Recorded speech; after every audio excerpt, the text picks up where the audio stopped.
How's it going, guys? Welcome to the channel. If you are new here, my name is Zay, and I know it's been a while since I posted my last video. I had many plans of going somewhere new, different places to travel to, but just with this pandemic, I felt like it was inappropriate for me to go out and take that risk while some of my friends and family were heavily affected by it. So I decided to just not travel. Now for today's video, it's going to be a military video. If you're completely new to the military, this video is for you. We're going to be looking into how to get started, what the process looks like. I'm going to get help with a friend. So let's do it. Alright guys, just made it to my buddy's apartment. It's going to help us explain the process of joining the Air National Guard. Hey guys, this is TSgt Freeman with the 109th Airlift Wing. Welcome to my house. Let's go. So you guys are interested in joining the Air National Guard. I'm here to help you with the process. Alright, chill. Alright guys, so I'm with an expert right now with an Air National Guard. He's been in for quite some time. He's gonna tell you his background here a little bit. Yeah, so my name is TSgt Freeman. I've been with the Air National Guard for 8 years. I actually just hit my year mark. I was a military police in the Air National Guard. I did IT communications, and then I ended up transferring and picking up a new gig as a recruiter. My career in the Air National Guard has been amazing, to say the least, and I've enjoyed every step of the way through my career. And I can't wait to continue this career because I don't plan on leaving anytime soon and keeping that 20 years in. Alright, so not a lot of people know about the Air National Guard. Even the active duty from the Air Force doesn't know exists. So what is Air National Guard? That's an interesting question, Mr. Polanco. And I'm gonna educate you folks at home what the Air National Guard is. Just like I did with my friend here. The Air National Guard is a component of the United States Air Force. We always say, members in the Air National Guard, we always say this, that the Air National Guard is the best kept secret in the military. Because you get both the benefits of an active duty member, but at the same time, you get the opportunity to be yourself at home. And what I mean by that is you get to serve part-time in the United States Air Force, and then get the opportunity to still be at home or go home and spend time with your family, and still work your civilian employment.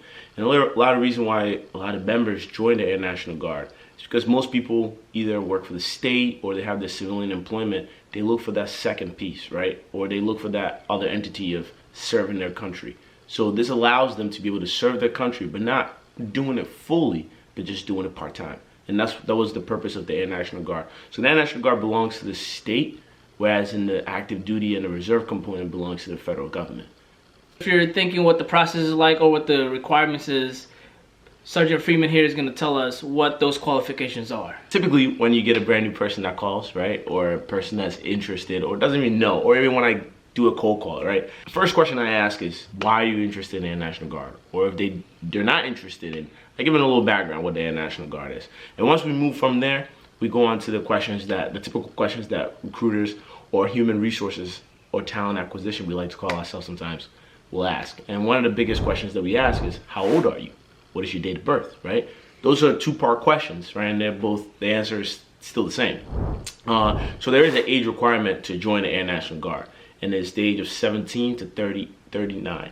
And you have to be you cannot be turning 40 before you go to basic military training. So that is typically the questions that we ask our members. The next question that we ask our applicants or members that are interested in the Air National Guard is the height and weight, because at a certain height you have to be within a certain weight, in a certain weight class, and also with the height and weight requirement, once you get past a certain age, if you don't meet the weight requirement or you maximize out at the age requirement, we have something called a BMI, which is the body mass index measurement, which allows members past a certain age to be able to take advantage of that BMI measurement that we have to allow members to be able to get into the Air National Guard. Then the next question that we ask is citizenship, right? If the individual is a U.S. citizen, it's easy peasy. But if they're not a U.S. citizen and they have some kind of documents or permanent residence or green card or naturalization, it's just a different process. But it doesn't, that shouldn't deter people from inquiring about the Air National Guard. And then once that question is answered, we move on to the next question, which brings us to the fourth question, which is your medical history. Medical history is not a big disqualifying factor, but it just depends what kind of medical history that you've had. So sometimes we'll ask if you've had any major surgery, if you were ever prescribed any kind of medication, or if you're currently on any prescribed medication. And that, based on that answer that you give your recruiter, the recruiter will have to go through the regulation that governs the United States Air Force or the Air National Guard, so that we can look and see what those regulations what those regulations are, to determine if you are a qualified member. And if you're not, sometimes it might disqualify you, but it doesn't permanently disqualify you. And what I mean by that is, so for example, if somebody's taking some kind of medication, right? The regulation states that you have to be off that medication for a maximum of 2 years, right? So once that 2 years mark hit, you can always reach out back to that recruiter and talk to that recruiter and start that process. And sometimes that medication that individual is taking is not governed by the regulation. So that's a conversation that you have to have with a recruiter based on either the medication that you're taking or the kind of medical history that you have. But like I said, once again, not every medical history is a disqualifying factor. So I urge you guys to inquire about it. And it brings us to our fifth, and final important pre-qualification question. Is your criminal history. We, as the Air National Guard, right, we've had members that have had extensive background in the civilian side and prior military side, right? And things happen in life. But we want to have that open door policy where you could tell us what your criminal history is, because one way or the other, we're going to find out, right? And as forward as you are with us, the better off we can help you when we go through the process. Because we recruiters, we're just human beings just like yourself. And we want to make sure that the process is smooth and easy for you as it is for us. And that's what we're here to guide you through the process. All right, so once you qualify, the recruiter is going to set up an appointment. Is that correct? Yep. To meet a base that's near to you. Yeah. So the process, once we ask you those questions and you are a qualified applicant, we then schedule an appointment. Now with everything that's going on with COVID and social distancing, mask wearing, there's multiple ways that we can set up the appointment. Typically we do a face-to-face appointment, but if that's not a possible process for the individual, we could do a Zoom appointment. And I myself have conducted numerous Zoom appointments with my applicant. And then once that's done, with that Zoom appointment, we require some documents, right? Before that, either for that initial appointment, we require some documents. So that initial appointment, the recruiter will sit, talk to you, kind of get to know who you are and who that individual is and what you're looking for. That kind of helps. It allows the recruiter to be able to gauge what kind of job that this individual might be qualified for upon completion of the process, right? Some of the questions that a recruiter might ask is, what are your interests, right? What are some of your hobbies? What do you do on the civilian side? What are you looking to do in the military? What will be something that you might be interested in, and like I said, it allows the recruiter to get to know the individual that he or she is talking to.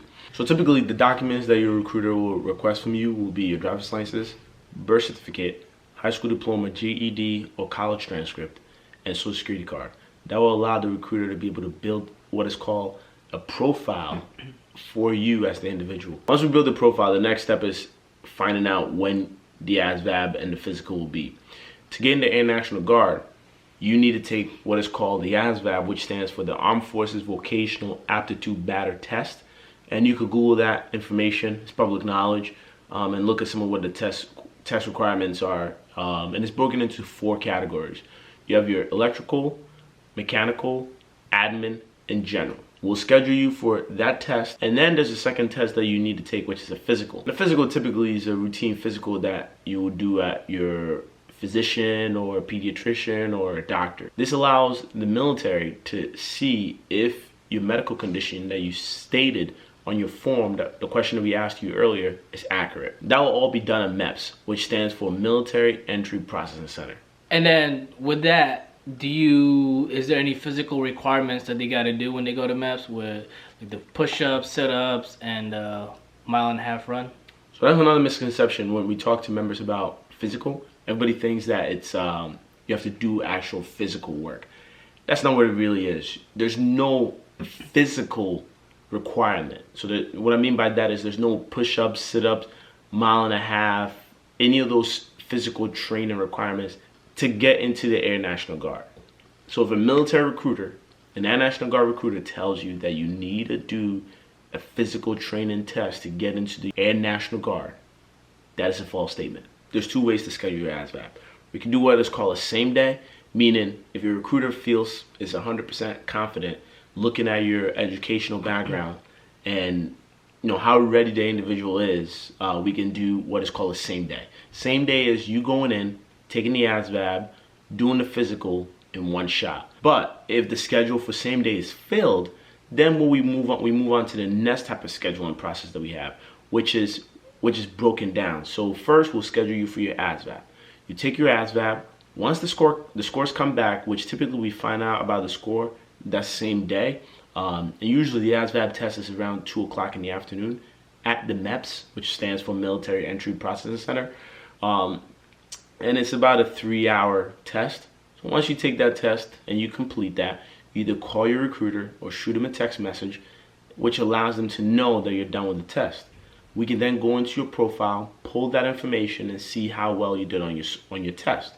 We'll then either send that information to you or let you know via text. And then we move on to the medical piece, where we'll then schedule you again to go do your physical. And the physical typically is in the morning. So you'll go into MEPS again in the morning, do that physical, and by roughly around 11 o'clock in the morning, it'll be completed.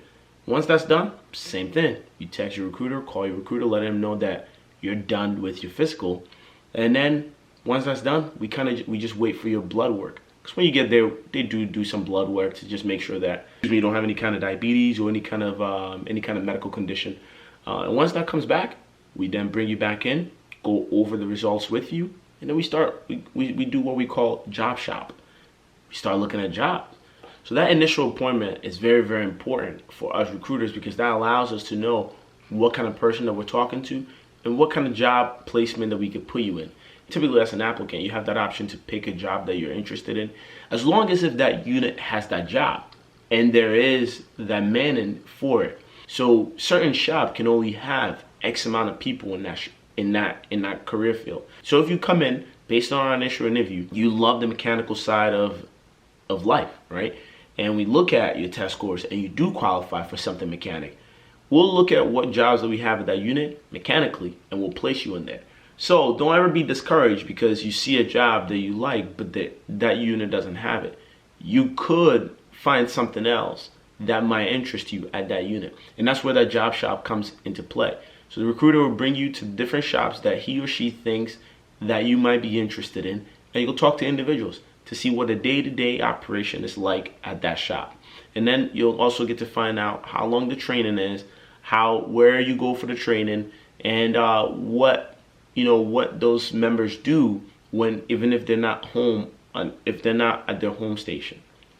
Also, to add on to that, your background in the civilian world doesn't have to translate in the military, the Air National Guard. So you could have a finance background in the civilian side, and then once you join the Air National Guard, you could, hey, I want to be a mechanic. I want to learn the aspects of the job. Yes. So you could still learn. Then you'll learn how to do the mechanic side. That's very, very true. We have a lot of local law enforcement members at our unit that serve in the Air National Guard, and they work full time on the law enforcement side.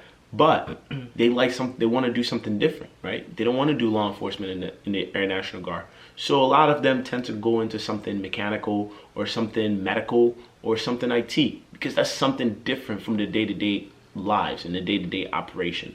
And the one good thing about the Air National Guard is that we do get a lot of funding to be able to run a lot of operations. So some of these members that have full-time opportunities, tend to raise their hand and say, hey, I'm willing to volunteer to come and work at the base for a time being. And a lot of members do that because of the tax benefit that they can take advantage of. And that's something that we could talk about in future videos. All right, so once you pick a career, the most exciting part for a recruiter is what? It's exciting for me, and it's exciting for you. And mainly for you because now we do the oath of enlistment. That oath of enlistment is your initiation into the United States Air National Guard. Now you're part of a big organization that when you go around the world, everyone knows who you are and what you do. You play a big contributing factor to our nation's security and your state's mission. And it's very, very important for us recruiters to be able to walk you through that process and guide you to this point. The oath of enlistment is an exciting time that we would like to share, not just with you, but with your family and friends as well. So when we do the oath of enlistment, we extend that invitation to welcome your friends and families to share in this exciting tour of this end of the journey. Because as this journey has ended, a new chapter is beginning, and that is your military career. All right, that's pretty much it. That's the whole beginning to end when you enlist, getting to know what Air National Guard is. If you enjoyed this video, leave a like. For the next future videos, we're gonna have what happens after you enlisted. Now you're in the military, you're in the Air National Guard. What happens next? When's basic training? When do you go to tech school? All that good stuff. What do you learn? What do you do that 1 week in a month while waiting for basic training? Yeah. And if you guys enjoy that video, we're gonna have Sergeant Freeman again. If you'd like, comment down below if you learned something new. So all his information is going to be down in the description below. His phone number, his social media stuff, it's all going to be in the description. So subscribe if you're new. Look out for future videos. Deuces! Bah. Wanna take you out of places.